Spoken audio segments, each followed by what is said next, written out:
قیمت با این کیفیت، بله با این کیفیت به دست مردم برسه. اونم توی این محله که بالاخره مردم علاوه اقتصادی ضعیفن و بعد از اونم به هر حال به قول شما اشتغال زایی ایجاد شده، جوونا اومدن اینجا، خانم‌ها اومدن اینجا، خیلی از مشکلات داره حل میشه.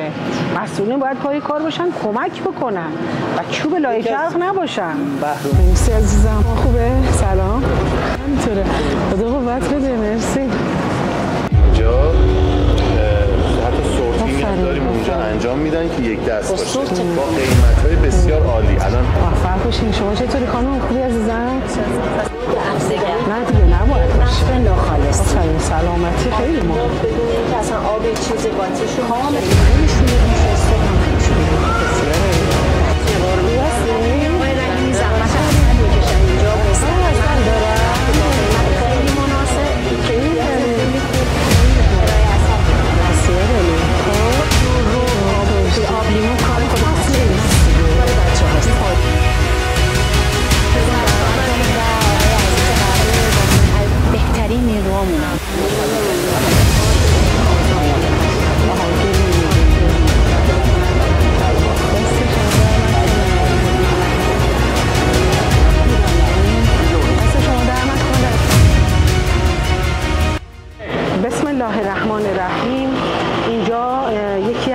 بازارچه‌های روستایی شهرستان بروجرد که به همت یک بانوی در واقع کارآفرین به نام سرکار خانم حاتمی به کمک جهاد کشاورزی در شهرستان بروجرد و با حمایت مسئولین در واقع راه افتاده، هم اشتغال زایی ایجاد کرده و همین که محصولات کشاورزی و دستاوردهای خانم‌های خانه‌دار رو به صورت خیلی طبیعی و ارگانیک و خیلی با قیمت مناسب و آسان در اختیار مردم قرار میده. اینجا یک محله فقیرنشین در شهرستان بروجرده که دسترسی به خرید رو برای خانواده ها آسان‌تر کرده و خدا رو شکر تونسته پاسخگوی خیلی از درخواست‌ها و مطالبات مردم باشه.